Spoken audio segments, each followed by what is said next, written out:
Hello and welcome to the first ever edition of the Rutgers PR. Despite this being our first ever season for the rankings, we had some intense competition with over 60 competitors qualifying for the PR. These are the 10 players who rose to the top, starting with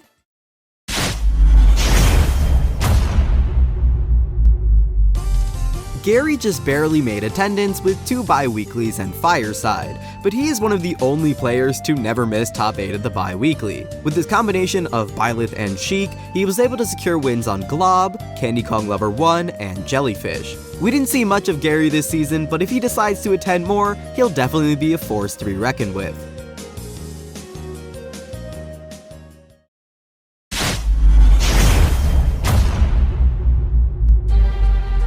Ro just barely made attendance with 2 bi-weeklies and Nightmare, but he is one of the only players to never miss top 8 at the bi-weekly. Yeah, if you haven't noticed, this is basically the exact same season as Gary. The only difference is instead of 1 win on Glob, Ro has 2, and instead of beating Jellyfish, he beat Yellow. We didn't see much of Ro this season, but if he decides to attend more, he'll definitely be a force to be reckoned with.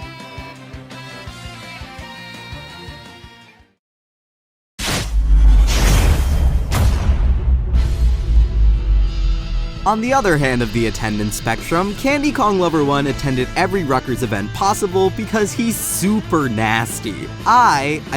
He was able to secure some amazing placements like a pair of 5ths at the bi-weekly and a 33rd at Fireside Open using only Electroshock. However, he had some poor placements, such as a 13th at Showdown 3, which he's still salty about, and has a negative head-to-head on everyone on the PR above and below him. Next semester, I sentence everyone to 1,000 Electroshock deaths.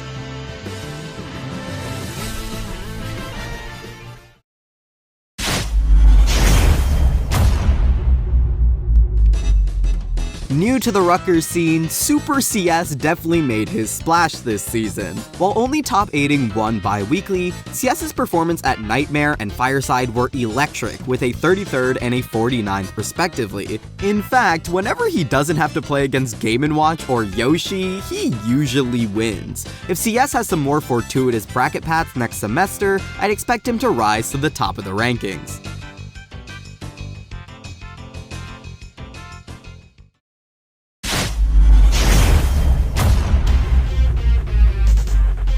Everyone's favorite Yoshi had a great season this semester. B-Team's strongest soldier was able to snag wins on CS, Kazi, Candy Kong Lover 1, and Gary, while grabbing a few top 8 placements along the way. He had some inconsistency at the bigger tournaments, but with Glob attending every Rutgers event this season, a little inconsistency is to be expected. Glob is the most dubious of all creatures, and you better thank God that Yoshi is more dubious than his secondary killing Ridley or his nasty duck hunt.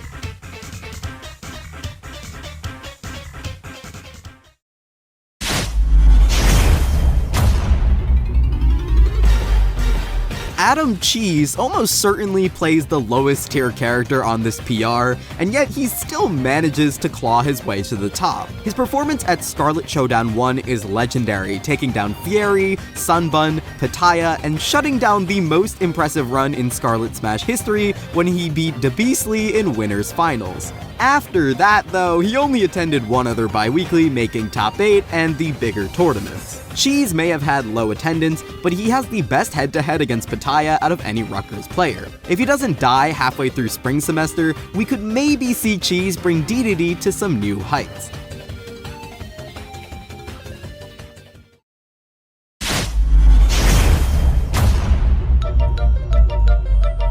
Cub/Cubchew/Bunso/Timu Worker3965 is a man of many tags and top 8s. The ultimate gatekeeper of Scarlet Smash had 0 losses to anyone below him, never missed a top 8, and snagged wins on Kohai and Omnic Bob. Using Corin and Steve, Caleb was also able to get a solid placement at the bigger events with a 33rd at Fireside. This level of consistency is unmatched by anyone else but the top 2, securing Cub's spot in the upper ranks of the PR, and I'd be pretty shocked to not see him up here once again next season.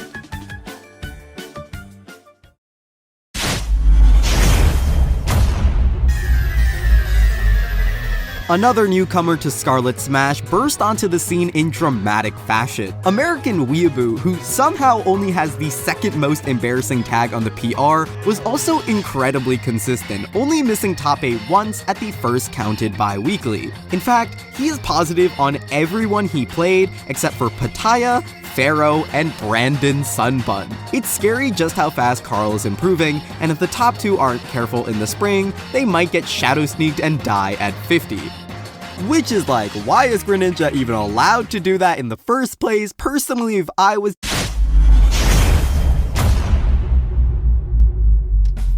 Before we go into our top 2, first we have some honorable mentions. These were players who made the PR but weren't Rutgers students, and as such they weren't counted.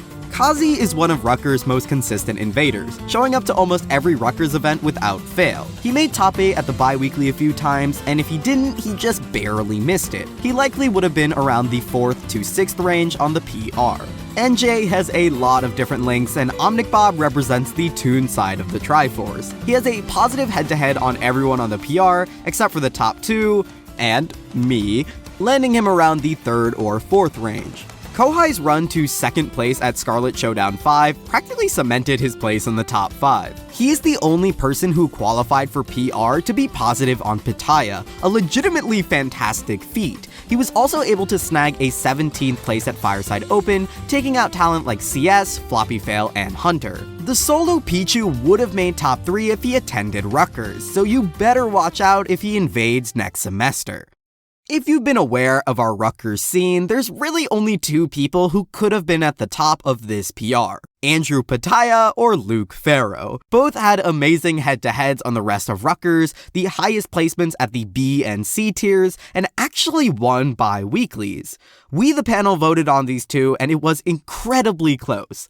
But at the end of the day, there could be only a single number 1. So the person who got 2nd place is...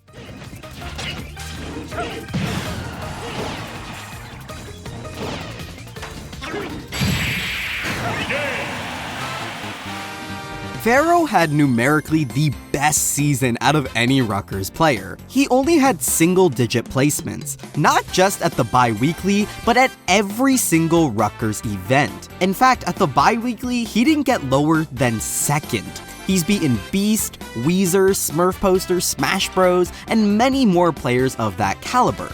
So, why? Why is he 2nd place with such an insane season? Because there was one Rutgers student that he had a negative head-to-head on. One player who stopped him from winning every bi-weekly he entered. And that, of course, was number 1. I am convinced Andrew Pattaya only cares about 3 things: Pokemon, Skibidi Toilet, and winning bi-weeklies. He won 3, the most out of anyone. He missed top 2 1 time when he was double eliminated by Kohai, but other than that, he only dropped 3 sets total to Rutgers students. And of course, his greatest achievement is his set record against number 2. It's 5-2 in his favor. I think the moral of the story is it doesn't matter how good you are, how much you think you know about Kazuya, or how much you want to win. It is Andrew's bi-weekly, and he merely allows you to play in it.